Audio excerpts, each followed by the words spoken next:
اپنا کرتا نہیں کیا ہے جی، کفن خرید کے رکھ لیں کوئی حاجت نہیں. انسان تیار رہتا ہے موت کے لیے کہ اللہ عالم جب میری موت ہو کیا حالات ہو، تو اگر کوئی لے کے رکھ لے تو اس سے کچھ نہیں ہوتا، بلکہ روزانہ آدمی کو موت کا مراقبہ کرنا چاہیے کہ میں موت میں ہوں، میرے سامنے میت ہے، کفن ہے، اب قبر ہے، اب سب چھوڑ کے مجھے جا رہے ہیں.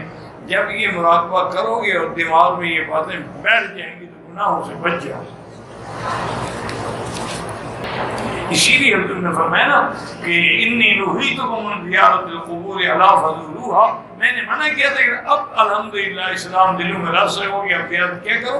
کیوں؟ انہن تذکر الآخرہ، قبروں سے آخرت کی یاد آتی. کہتے جی کہ برسات کے پانی میں بھی شفا ہے. انزلنا من السماء ماء مبارکا، اللہ نے آسمانوں سے برکت والا پانی اتارا. اور حدیث میں آتا ہے کہ جب بارش ہوتی حضور کپڑا مبارک سر سے اتار کے کھڑے ہوتے تاکہ پانی سر پہ آئے، اور فرماتے ھذا حدیث احد، یہ ابھی ابھی میں اللہ کے قریب سے آ رہا ہے. اسلام کا معنی فضول خرچی، اور فضول خرچی برے کاموں میں ہوتی ہے، نیکی میں کیا فضول خرچی. کھانا پینا اچھا قسم کا جائز ہے، لیکن یہ نہیں کہ آدھا بچا ہوا جو ہے گندگی میں پھینک دو. یہ تو اسی کا نام اسراف ہے کہ 2 آدمی ہو، کھانا 8 آدمی کا پکانا ہے. گھر میں 4 آدمی اور ڈشیں 8 پکی ہوئی ہیں تو کون کھائے گا؟ یہ اسراف ہے. نصیب اچھا ہونا کسے کہتے ہیں کہ آدمی دین بھی ہو دنیا بھی ہو.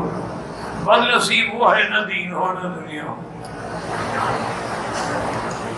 کسی رشتہ دار سے کوئی تحفہ بھی دے اور پتہ ہو کہ اس میں سود کی کمائی بھی شامل ہونا الگ بات، پھر سارا مال تو سود کا نہ ہوا نا.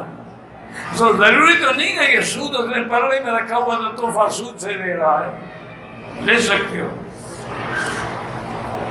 ابھی خارج ہوتی رہتی ہے، وضو کامل بھی نہیں کر سکتا، بیماری ہے، مجبوری ہے. آپ اسی حالت میں وضو کر کے ایک نماز سے دوسری نماز تک نمازیں پڑھتے ہیں تو اس سے کوئی فرق نہیں پڑے گا.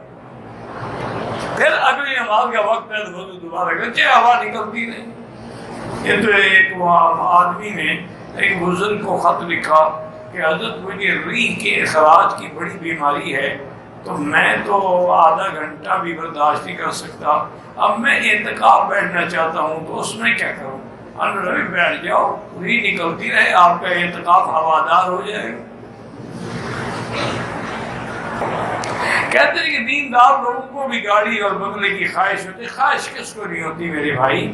بس دعا یہ کریں کہ دیندار کی گاڑی بھی دین کے کام آئے گی.